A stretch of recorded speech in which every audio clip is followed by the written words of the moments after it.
a handle turns. There is no warning, no confirmation, no sense that anything complicated is about to happen. Water appears. It arrives at a steady pressure, clean and clear, exactly as expected. It fills a glass. It rinses a plate. It disappears down a drain without comment. This moment is so ordinary that it barely registers. It happens dozens of times a day in most households. It is never scheduled. It is never announced. It does not require permission or planning. Water is simply assumed. That assumption runs deeper than almost any other modern convenience. Electricity can flicker. Internet connections can slow. Deliveries can arrive late. Water is different. When it does not arrive, the absence feels immediate and unsettling. The day stops making sense. Coffee cannot be made. Toilets do not flush. Hands cannot be washed. Fire protection is compromised. Hospitals shift protocols. Restaurants close. Schools send people home. The system that failed is suddenly visible everywhere at once. What makes this striking is not how much water we use, but how little we think about its arrival. There is no sense of distance between source and sink. No awareness of treatment plants, storage tanks, pressure zones, or miles of pipe beneath the street. The experience is local and intimate. You turn a handle. Water arrives. This certainty is a relatively new condition in human history. For most of the past, water shaped daily life through effort and uncertainty. It had to be fetched, stored, guarded, and rationed. Its availability fluctuated with seasons, weather, and geography. Access determined where people lived and how cities formed.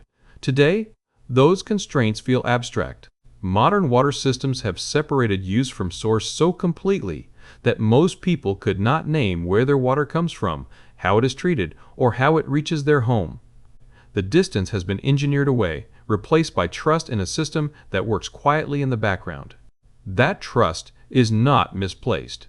Municipal water systems are among the most reliable pieces of infrastructure in existence. They operate continuously. They monitor quality constantly. They adjust pressure, flow, and treatment minute by minute. Most failures are small, localized, and resolved before anyone notices. This reliability creates invisibility.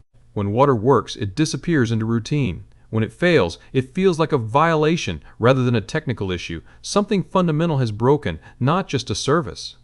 The reaction is emotional as much as practical. People do not ask how the system failed. They ask why it failed at all. That question reflects how deeply water systems have become part of the assumed environment.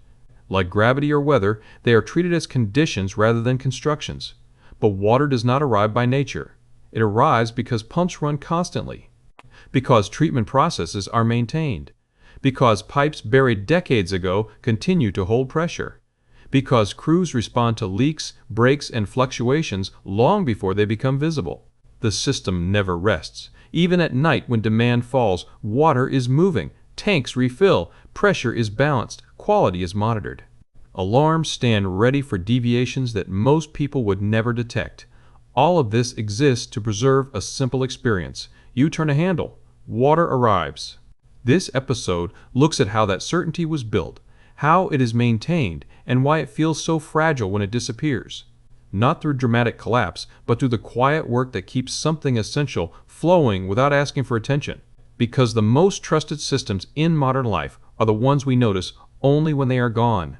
And few systems are trusted more completely than the water you assume will arrive. Part 1.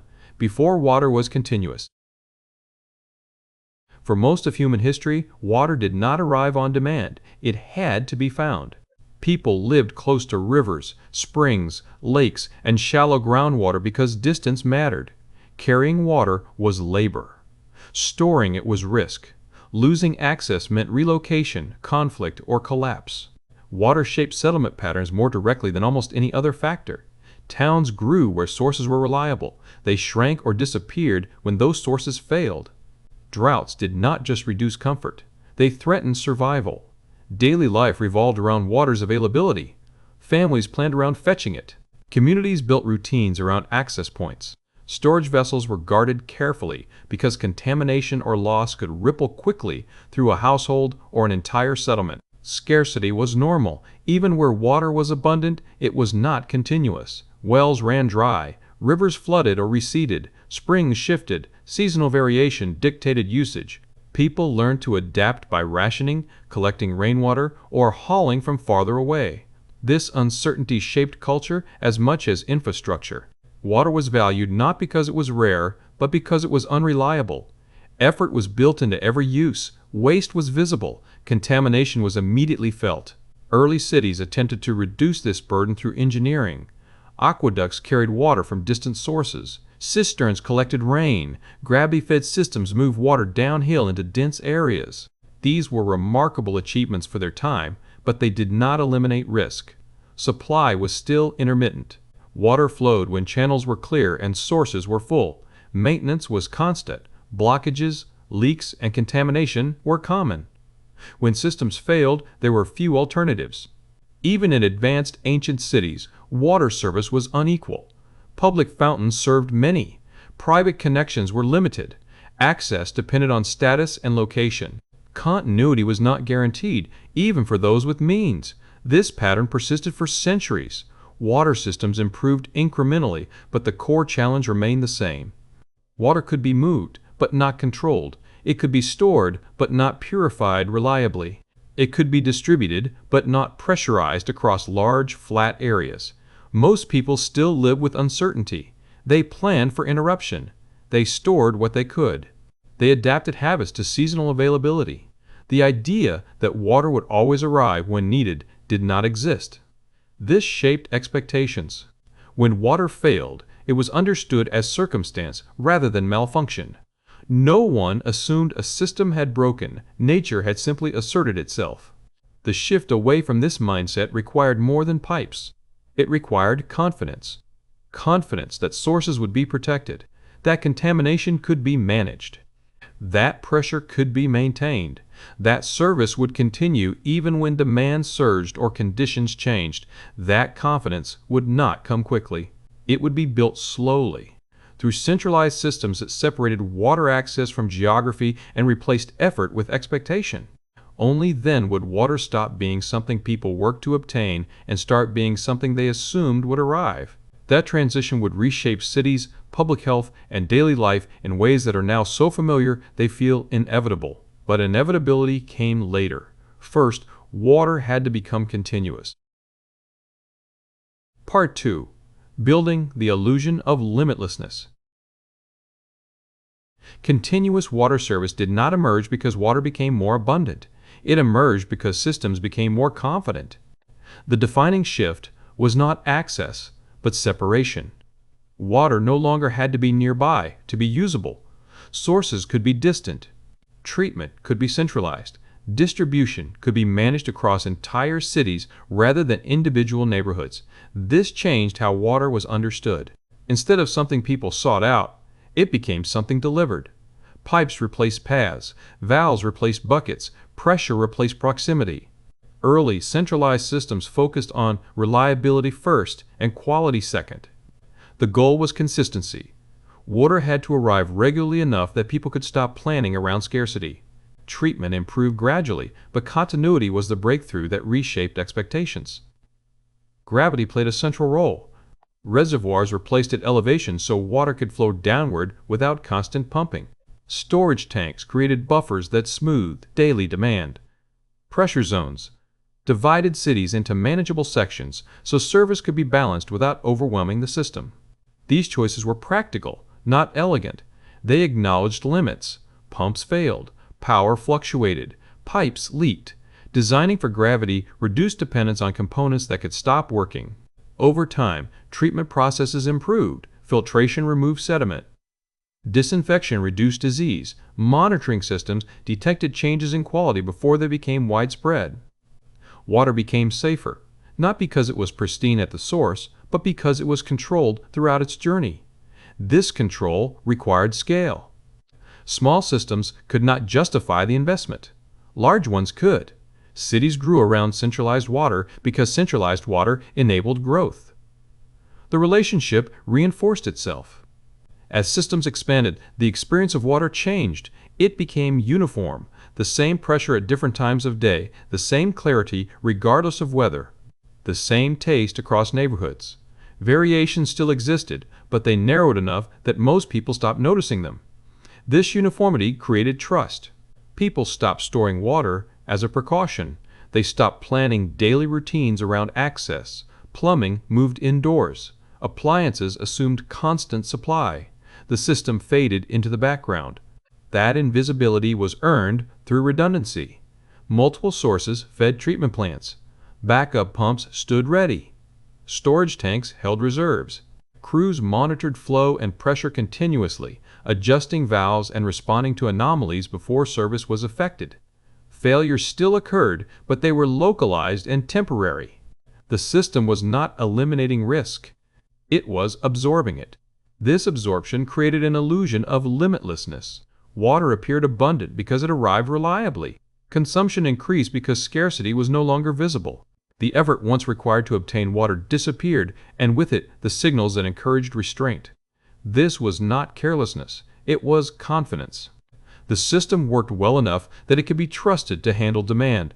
That trust allowed cities to expand vertically and horizontally.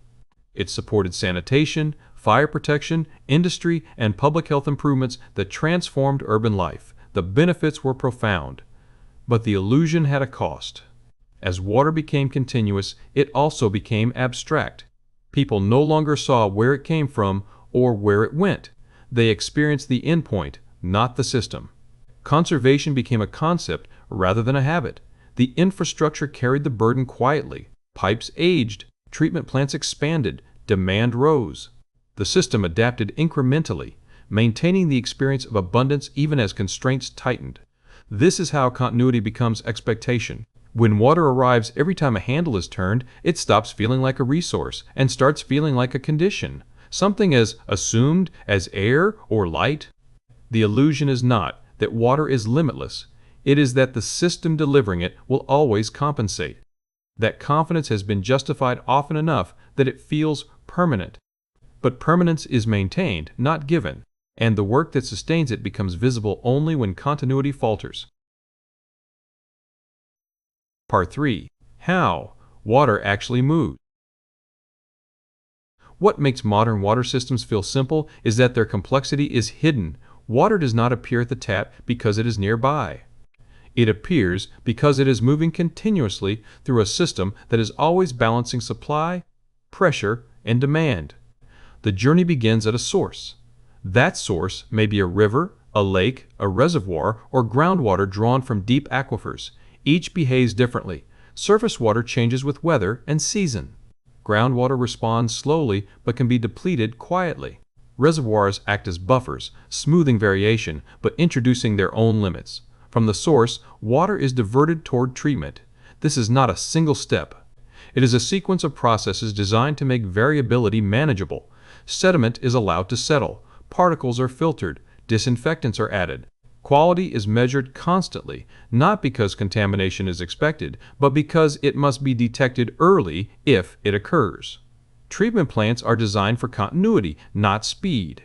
They operate around the clock, adjusting flow rather than stopping and starting. Demand rises in the morning and evening. It falls overnight.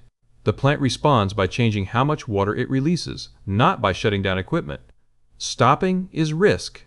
Once treated, water enters the distribution system. This is where the illusion of simplicity is strongest and most misleading.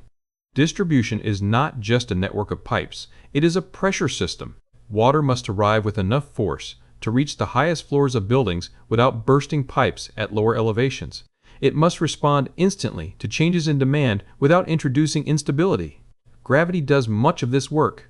Storage tanks are placed on hills or towers so water can flow downward naturally. These tanks serve multiple purposes. They provide pressure. They act as reserves. They absorb short-term fluctuations in demand. When many people turn on taps at once, water comes from storage. When demand falls, tanks refill. Pumps support this process, but gravity smooths it. Pressure zones divide cities into manageable sections. Valves and regulators ensure that no area draws too much or too little. Sensors monitor pressure continuously. Small adjustments are made constantly to keep the system balanced. Leaks are normal. Water systems are designed with the assumption that some water will escape. Pipes age, joints loosen, ground shifts. Losses are measured and managed rather than eliminated entirely. This is another trade-off. Perfect containment would require constant replacement and enormous cost. Acceptable loss allows the system to function economically while crews focus on the most significant problems. Flow never stops. Even at night, water moves. It circulates to maintain quality. It keeps pressure stable. It ensures that when demand spikes suddenly, supply is already in motion. This constant movement is why water systems are sensitive to interruption. A pump failure does not just reduce supply, it changes pressure relationships. A main break does not just leak water, it disrupts flow patterns across an entire zone.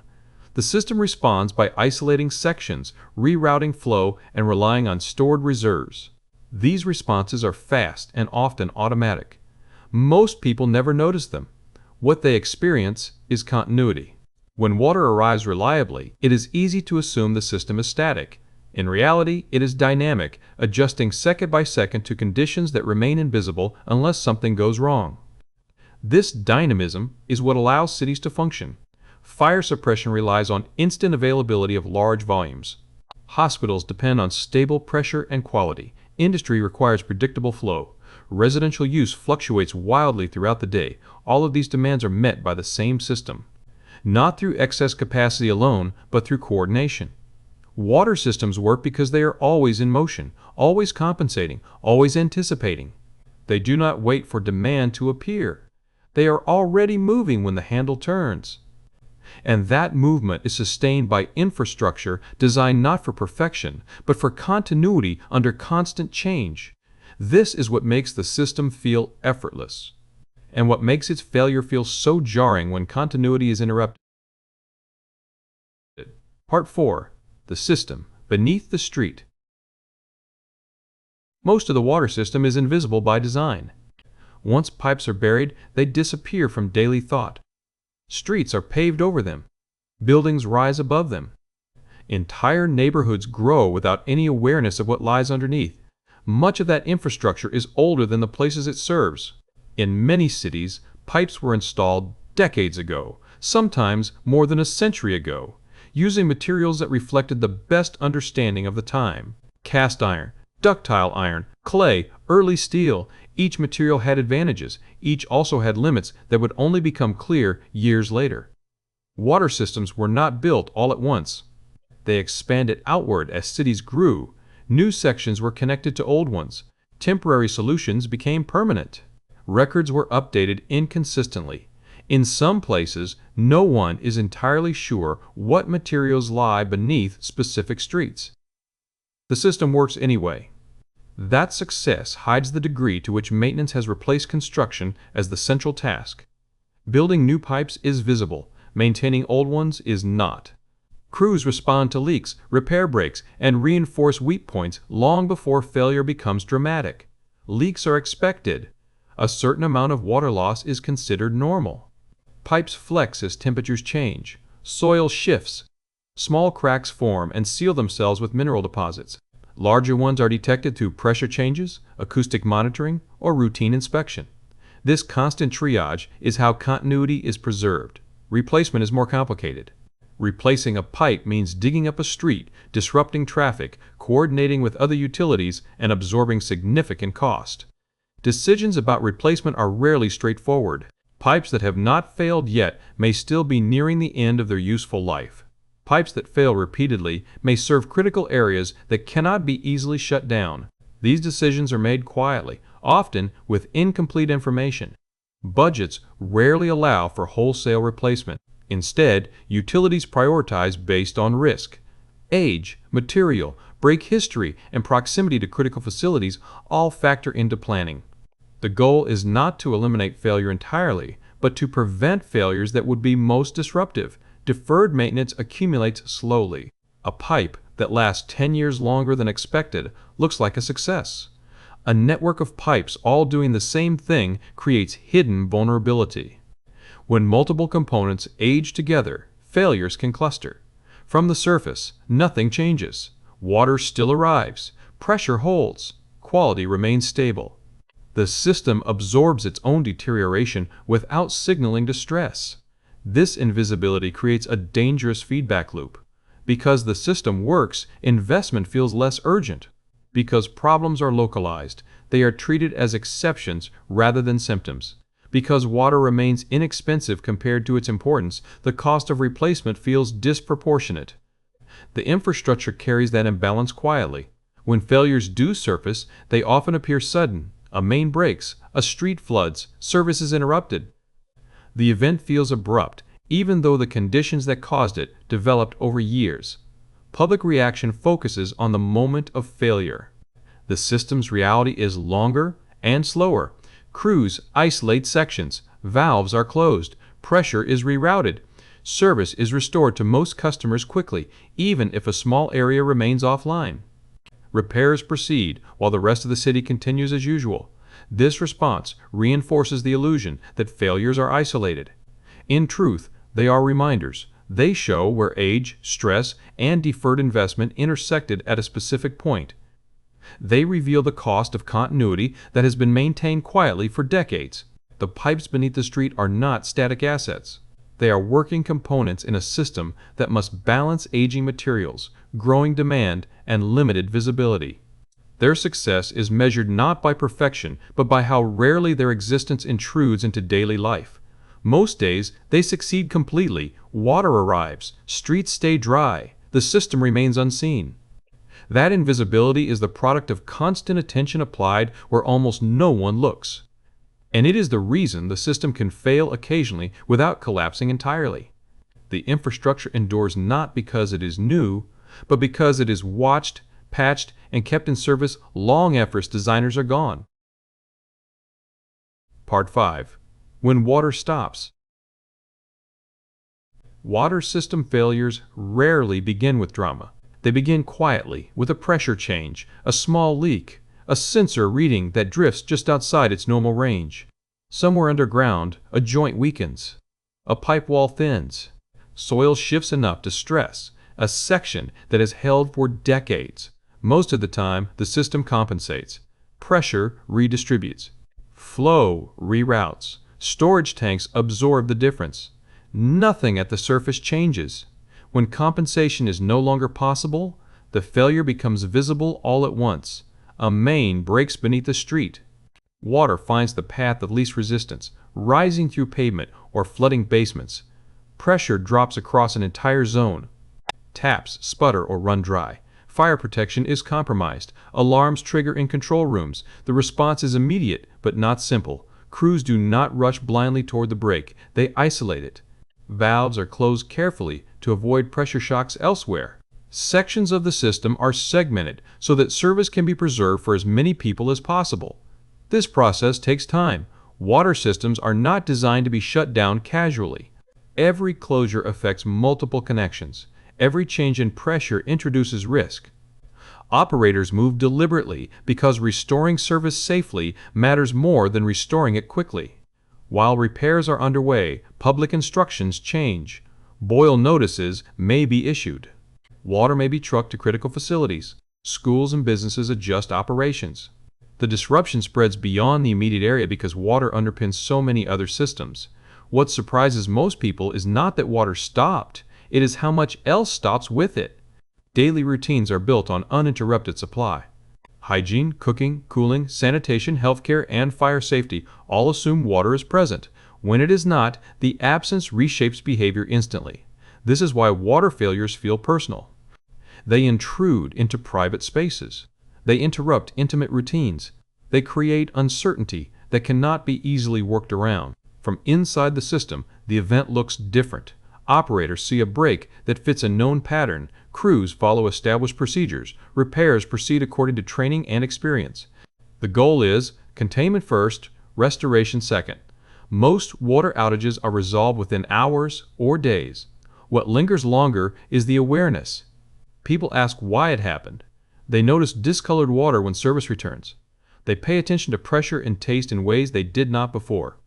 Trust, once interrupted, takes time to settle back into assumption. This lag matters. The system may be fully restored, but confidence recovers more slowly. Users change behavior temporarily, Bottled water appears, storage increases, attention sharpens, then, gradually, routine returns, the handle turns, water arrives, the interruption fades into memory.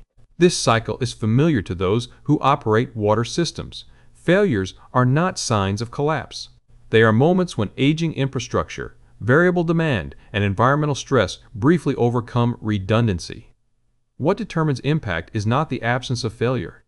It is the ability to respond without allowing disruption to spread. Most water systems are built with that principle in mind. They isolate problems, they protect continuity. They restore service incrementally rather than all at once. This restraint prevents small failures from becoming systemic ones. It also keeps most of the system invisible. When water stops, it is alarming precisely because it is rare. When it flows again, relief is immediate. The system recedes back into the background, where it does most of its work. The failure becomes a story. The continuity resumes as expectation, and the infrastructure continues, carrying the weight of that expectation quietly until the next time pressure finds a weak point and reminds everyone that the system exists at all. Part 6. The risk. Everyone shares.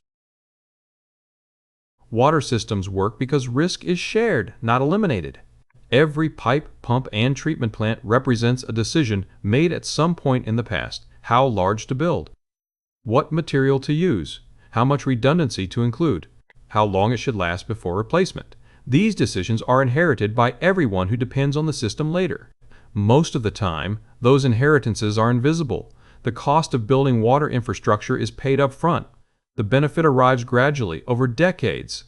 Maintenance extends that benefit quietly, year after year, without producing anything new to point to. When it works, it looks like nothing is happening. This creates a problem of attention. Investment in water systems competes with projects that promise visible improvement. New buildings, expanded services, and technological upgrades attract notice. Replacing pipes that still function feels less urgent, even when their failure would be disruptive. Risk accumulates slowly. A pipe nearing the end of its life does not announce itself. A treatment plant operating close to capacity does not fail until demand spikes. Deferred replacement spreads cost forward, creating a future obligation that grows quietly. Because water systems are shared, that obligation belongs to everyone. No single user causes the stress that leads to failure. Demand is collective. Aging is collective. Risk is distributed across the entire population served by the system. This makes responsibility feel diffuse.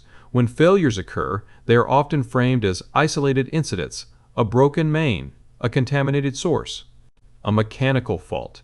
Each has a specific cause, but none exists in isolation from broader patterns of use, maintenance, and investment.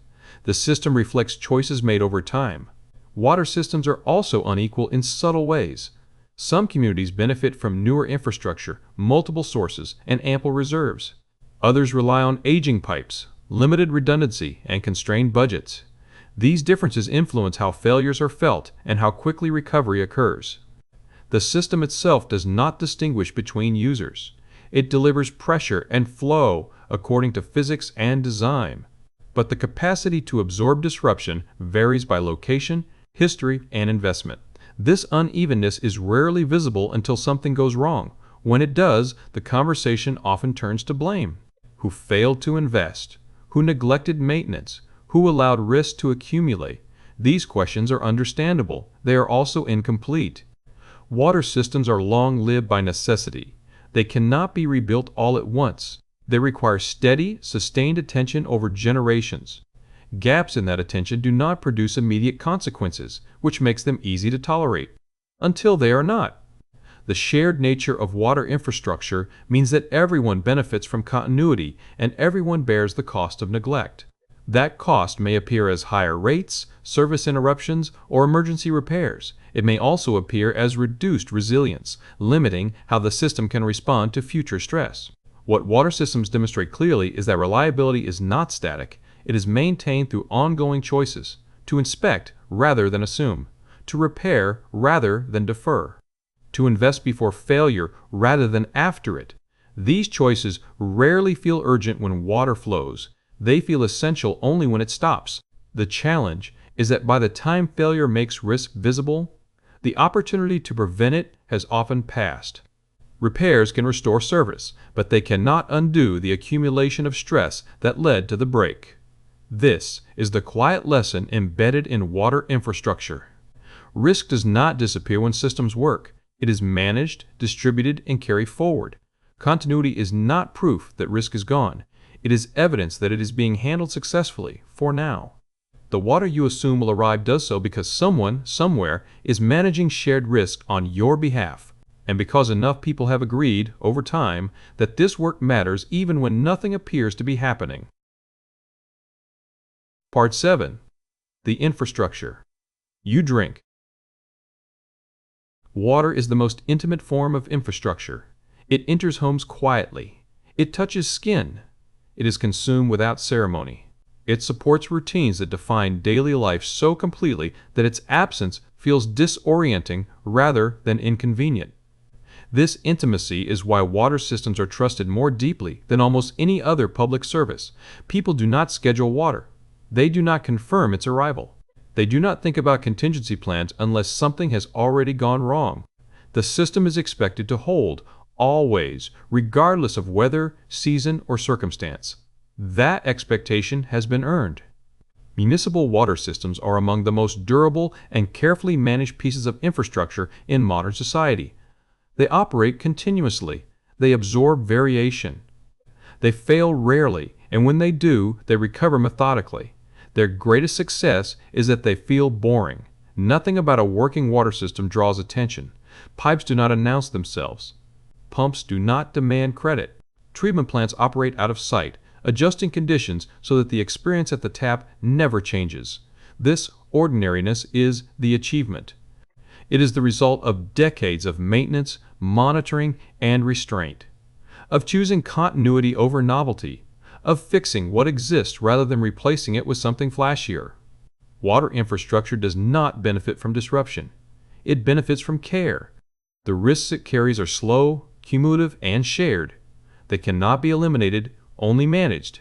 The work of managing them rarely produces visible progress. It produces stability instead. That stability allows everything else to function. Health systems rely on it. Fire protection depends on it. Industry, sanitation, and daily life assume its presence without question. When water flows, it disappears into the background, supporting systems that are far louder and more visible. This is the pattern of invisible backbones. They do not impress when they work. They simply hold. When they falter, the disruption feels disproportionate because so much has been built on the assumption that they will not. That reaction is not evidence of fragility. It is evidence of dependence. The water you assume will arrive is not guaranteed by nature. It arrives because people plan for failure, invest in maintenance, and accept responsibility for systems whose success is measured by absence rather than attention. It arrives because continuity has been treated as a priority for long enough that trust became habit. That habit is powerful. It allows a simple act, repeated countless times, to feel effortless. A handle turns. Water arrives. Life continues. That moment rests on infrastructure most people will never see, maintained by people who rarely receive notice, working to preserve a certainty that feels as natural as it is constructed. That quiet stewardship is what keeps the system alive. And it is what keeps the water flowing. Subscribe to The Invisible Backbone. Long-form stories about the systems that quietly hold the modern world together, how they formed, why they matter, and what they are still shaping today.